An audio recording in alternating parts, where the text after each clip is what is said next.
Hi friends, I am here to read some more stories out of I Once Was a Monkey, stories that the Buddha told. I wonder if you guys remember how many different things the Buddha has been so far in these stories. So it started out, Buddha was a forest sprite living in the forest, and then he was a tree, and then Buddha was a lion, and Buddha was a monkey, and now our dove friend that lives in the cave is very excited to hear the story about when Buddha was a dove. So this is the story we just finished about when the Buddha was a lion. And remember, all of the bunnies, the hares, thought that the sky was falling because a mango had fallen. And when they heard the noise, they got all of the other animals to think that they needed to leave their home. But the wise lion, that was actually the Buddha, came in, and he was able to show them that it was just a mango that had fallen, so they didn't need to leave their home. "Silly hare," said the turtle, "but he's not the only one who's afraid of big noise.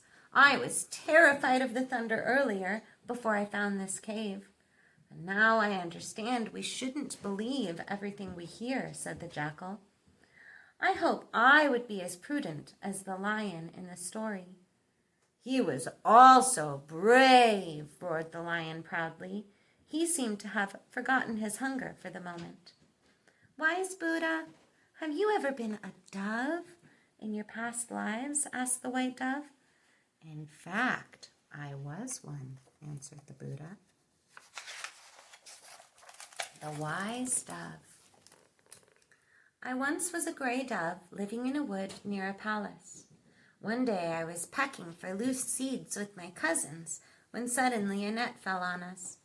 As we struggled to free ourselves, a fat man stooped and gathered the net with us in it. "Ha, ha, ha," he laughed. "Here is a fine feast for the king." He took us to the palace kitchens and he put us in a bamboo cage. We were trapped. Morning and night, the man who is the palace cook put a grain and a water in our cage. I thought and I thought, if I ate and I grew fatter, I would be killed and fed to the king. But if I shrank to skin and bones, I might be spared. So I decided to abstain from the food. My famished cousins ate everything. They would not listen to my reasoning. They thought I was mad not to partake of the feast. And every time I was tempted to peck the grain, I would take a sip of water instead. Many days went by, and then one night the cook came to the cave and looked in. "Time for a taste," he muttered gleefully. His plump hand reached into the cage and snatched a cousin away.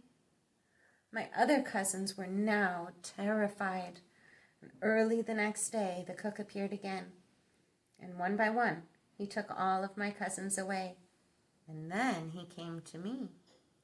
"What happened to you?" he exclaimed. "You must be sick. It's not even worth my while to wring your neck. Now go away." And I flew out of the cage, and I escaped through a window. "Oh, thank you for the story, wise teacher," said the dove. "I wonder whether I would have had the gray dove's endurance if I was caught." "Endurance can be achieved through practice," said the Buddha, and because of it the gray dove lived. "Buddha," said the jackal, "there are no jackals in your stories."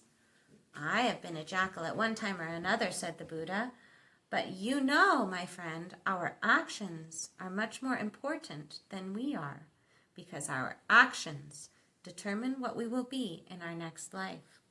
We might be something other than what we are today. You're a jackal now, but you might be a lion or something else in your next life. This story that I am going to tell you before the rain ends also shows how our actions can affect our friends. Now listen. This is the next story the Buddha tells. 3 friends in a forest. Long ago, I was born a golden antelope in a thick forest. Often I would go and drink at a lake near my home, and there I met a green turtle, and we became good friends.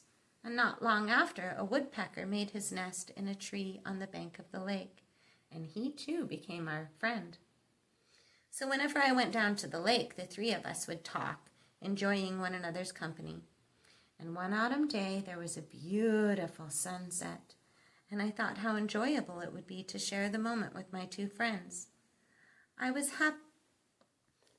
happily running toward the lake when I heard a loud snap. I screeched in pain as a snare tightened around my leg. I had stepped on a trap set by a hunter who lived nearby. Woodpecker was beside me right away, offering me comfort and advice. And then the turtle appeared and he said, "Try to keep calm, Antelope. The more that you move, the tighter the hunter's snare will be. We will find a way to get you out."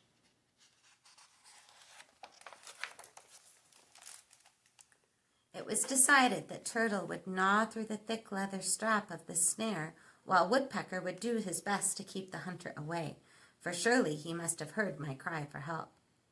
Turtle started immediately with his tedious task, while Woodpecker flew to the hunter's lodge. The hunter had indeed heard my cry. As Woodpecker arrived, he was stepping out his front door, a sharp knife in his hand. Woodpecker didn't waste any time but flew straight into the man's face, again and again. Disoriented, the hunter staggered back into his house, and Woodpecker thought, "The man will try his rear door now. I will wait for him there." The hunter was opening his back door just as Woodpecker arrived. Again, the brave bird flew into the man's face, and this time he succeeded in pecking one of his eyes. The man cried out in pain and retreated into his house, slamming the door. Woodpecker kept watch, but the hunter stayed inside, probably to nurse his eye. A few hours later, he appeared at the front door with his sharp knife in his hand, but now he was wearing a wide-brimmed hat to protect his face. Woodpecker flew quickly to his friends. "The hunter's coming! The hunter's coming!" Woodpecker warned. Through the trees, I saw silver flashes of sunlight glinting from the hunter's knife. Turtle had chewed through most of the strap of the snare. Gathering all of my strength, I gave a yank and I broke loose. I ran off. But from the safety of the trees, I saw that my friend, the turtle, was caught. The hunter was angry when he saw his broken snare, and he threw the turtle in a sack, and he hung it on the branch of a tree, and then he looked around for me. I knew that I had to help my friend Turtle, who had just saved me. I let myself be seen by the hunter, pretending to be hurt, and I led him to another part of the forest, and then I ran back to the lake. Woodpecker was already there, fluttering around the sack where the turtle was held. I lifted it with my antlers, and the sack came tumbling to the ground. We loosened the opening so the turtle could crawl out. And then I said to my friends, "Thank you both for saving my life, but we have to say goodbye for a little while. I will go back to the thickest part of the forest, and you, Woodpecker, will have to move your nest. And you, my dear turtle, please go back to the deepest part of the lake. The angry hunter will soon forget this whole thing, and then we can be together again." And so we bade each other farewell. "And now, my children," said the Buddha, "we have to come to the end of my last story. The rain will stop, and it is time to say goodbye. Remember my words. Be truthful, be kind to one another, and you will attain peace. You will meet again in another life." Thanks, friends.